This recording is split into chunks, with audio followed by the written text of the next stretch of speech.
Situational judgment is the last part of the UCAT test, and it's different from the other parts. First, in that it's not scored numerically like that, so it doesn't contribute to the overall score that they might use to decide, for example, whether you get an interview or not.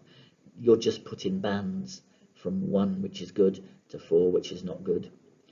And it's also used in very different ways by medical schools. So some of them ignore it completely. Others of them use it just as a screen, so that they ignore it, except that if you get the lowest band 4, they might throw your application away. But others of them actually use it as one of the contributing scores that goes into deciding whether you get an offer. So it varies a lot between medical schools. And that means that once you have your band, you need to review where you're applying and make sure that if you did really well in this, that's going to play in your favour. And if you didn't do really well, that you're not going to be automatically ruled out because of your band 4 or whatever. So it's important to be aware of the different status of this section. What it's about is it's an attempt for them to gauge how you're likely to behave as a medical student or a dental student, or indeed as a doctor or a dentist later on. And so when you're addressing these questions, the important thing is not to write down what you feel you would do or what you personally feel is important necessarily, but to put down what you think you ought to do or what you think you ought to feel is important based on your understanding of what the qualities are that make a good doctor or a good dentist. So one thing that you really need to do is to have a look at this document called Good Medical Practice, which is produced by the GMC, which outlines what the expected ethical standards and behavioural standards are for doctors, and it's going to be very similar for dentists, so it's worth you reading it even if it's not directly applicable to you. When you're answering the questions, try to put yourself in a position of someone who is an absolute believer in those standards, because that's what they're going to be looking for in the responses to these questions. So you're given a scenario, right? So you're a medical student and you notice a fellow student takes a copy of some confidential patient information home for what may be, a laudable reason, because he wants to use it to improve his performance, but it was supposed to be confidential. So it says, can you rate these various things in order of importance? Now, there is a problem with this question and with all of the questions in this first scenario, which is that they've misunderstood how these rating importance questions work. So this is a problem with the people who set this test. So the rating importance is a major question type in situational judgment. But the way it works is that what they say is that in the real test is that you're going to have to make a decision what to do about this, and you're supposed to rate the importance of the facts that you're aware of, how important they are in helping you to reach your decision about what you're going to do. And that's not what they do here. They suggest actual courses of action and ask you, how important is it that you do what it says here? That's not how this section works. Okay, so just to say that again, if you look at better examples, then the best place to look is the official UCAT website, which has a big database of SJT questions. And if you look at the importance questions there, it would say something like, in reaching your decision as to what to do about what you've observed, how important is it, for example, that the student gave a reasonable explanation of why he'd done it? Or how important is it that the information was confidential? How important is it that you're a medical student and not a person, in a more senior position of responsibility? those are the kind of questions they actually ask. So this is a very bad example, but it's worth going through anyway, because it does raise the same kind of issues that you'd think about, but make sure you look at the proper examples on the UCAT website to make sure you've got a better understanding of how these questions really work. So let's look at this one. How important would it be to speak to the consultant about what you had seen? On the one hand, you might think, well, it's going to be very important because patient confidentiality is incredibly important, and any breach of confidentiality is a very serious thing. So normally when confidentiality is involved, the answer is going to be very important. On the other hand, in this case, there is no evidence that the student is actually going to spread the information any further. So it's information he would be privy to anyway, and he's not, as far as we know, going to spread it around. So the actual answer they suggested was important rather than very important. And what they were getting at there is that because there was no evidence that there would be an actual breach of confidentiality, there would just be a risk of it, it would probably be better for you to talk to the student about it and persuade them that they can't keep doing this, rather than go to the consultant. Because the trouble is, if you go to consultant, obviously it's going to get the other student into trouble, and that's going to damage your relationship with them. And that's another thing that's considered to be important when you're reaching these judgments, that teamwork depends on people trusting each other and being on good, respectful terms with each other.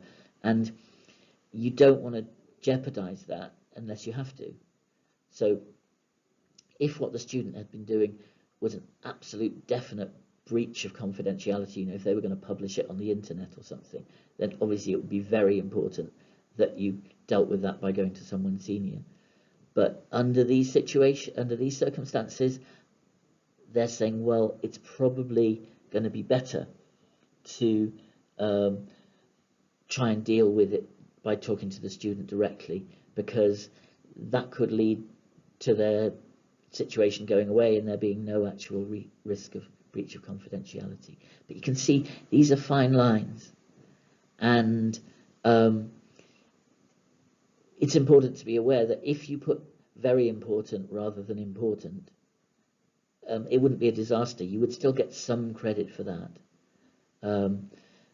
So it's marked in a sort of graded way. So as long as you get close to the right answer, you still get some credit.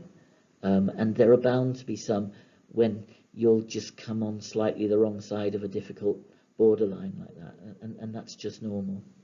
So don't worry too much if you thought that was very important. If you thought it was not important, that's more of an issue, because as soon as it says confidential, that should be ringing alarm bells that say this is a big issue.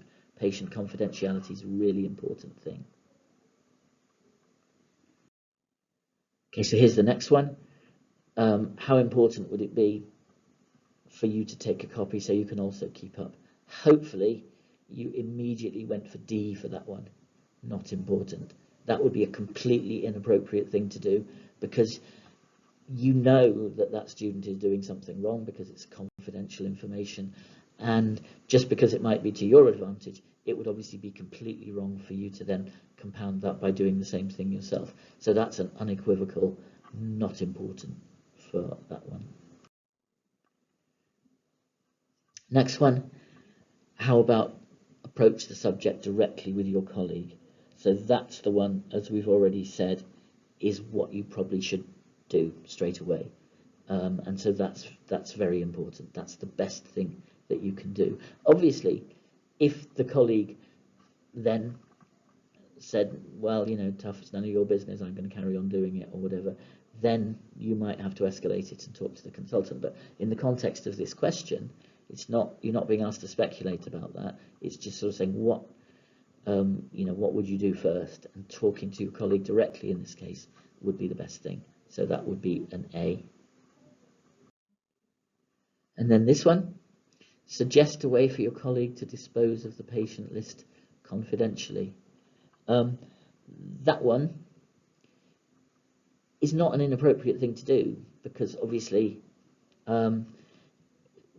what we're mainly interested here in is maintaining patient confidentiality. So that would be a helpful thing to do, but obviously it's not the most important thing, because the most important thing is to make sure that the student stops doing it and doesn't, repeat the same inappropriate behaviour. So it's not the most important thing, but it would be a valuable thing, because you, as a secondary thing, should want to make sure that the information he's already taken doesn't leak out there. So important B would be the best answer for that one.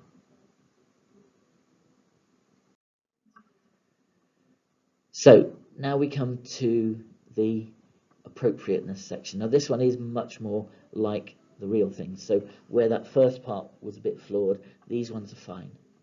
And you get a lot of these questions where you have to rank each of these responses as being either very appropriate or appropriate but not ideal. What that means is that, it might be a good, helpful thing to do, but it doesn't really directly deal with the biggest problem. Inappropriate but not awful means that it probably doesn't really address the problem, but it's not actually causing harm. Whereas very inappropriate would mean that, it's either woeful neglect of a bad situation or it's actually actively doing harm. So that's what you're sort of looking at in this section. It's important to realise, and this applies to the importance questions as well, that you're going to get probably 4 questions, and it's not that one of them is going to be A, one of them is going to be B, one of them is going to be C, one is going to be D. It doesn't work like that. They could all be very appropriate, or they could all be very inappropriate. So we're not ranking them in that sense. We're just looking at each response in turn and saying which one of those best describes it.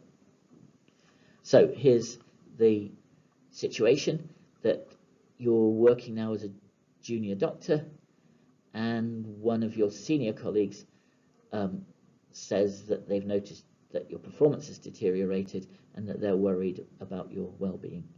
So what should you do about it? So the first one is to say, ask them a bit more about what it is they're concerned about, and ask them for suggestions about what you could do better. That's absolutely the best thing that you could do. Okay, so all the time you're supposed to treat your senior colleagues as incredibly valuable sources of guidance, and so you should seek to make the best of that. So yes, asking them to spell it out as best they can, and specifically for their suggestions as to what you could do better, that would be a very, very appropriate thing to do. So that's definitely an A. Second one, should you take offence and avoid talking to them in future? I mean, hopefully, again, you immediately ticked D for that one. You can't just ignore what your senior colleagues think about you. You've got to take the view, I want to be good at this profession, and if I'm not doing things well, I need to know about it so that I can improve. It doesn't matter that you might think, yeah, that's probably what I would do. Lots of us might think that would be my instinct in that situation, but that's not what this section is about. It's about what should you do in order to make the best progress you can as a student, or in this case as a junior doctor. So D is the only possible answer for that one. Should you ask other colleagues if they've noticed anything about your performance? So, I mean, that would seem like quite a sensible thing to do, because, getting other views on a problem is always useful. But it's not the most important thing you can do, because you need to make sure you understood what this particular doctor has noticed and what you can do about it. So it would be a sort of secondary thing to say it might be helpful to have a bit more information, a take on it from other people. So I think the answer for that one is B, that it is appropriate to do that. There's no problem with it, and it might actually be useful, but it's not, it's kind of avoiding the major issue, which is, what is it that this specific doctor doesn't like about what I've been doing? So B would be the best answer for that one. Use a depression screening tool. to decide whether to take antidepressant medication. That's a definite D again. That's very inappropriate for two reasons. First of all, it's dodging the issue, really, because it just says, oh, I'm not really going to worry about what the problem is, but maybe I'm depressed, so I'm going to deal with that. You've got to be aware of what it is that you've not been doing well. But more important than that, you can't self-prescribe. That's a no-no in medicine. So you can't look after your own healthcare like that. That's a dangerous situation to get into. So for both those reasons, that's very inappropriate. Okay, so that's a summary of situational judgment. As I say, don't just put yourself in the situation of the scenario and think, yeah, what would I do? Because it's about what you should do, not what you would do. So reading that good medical practice document is a very good way of getting a clear picture of what they expect good behaviour and good ethics to be. And as I say, the questions, some of them, it's very obvious what you should say. But others of them, you could spend ages agonizing about, whether it's very appropriate or just marginally appropriate or whatever. And, in the end, you may never be sure.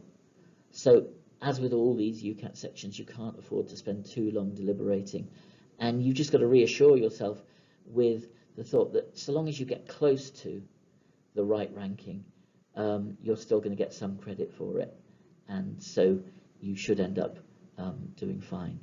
So as with every section, it takes a lot of practice, and just be aware of the problem with the first part of the one we've done, that it's not really representative of what these questions are really like.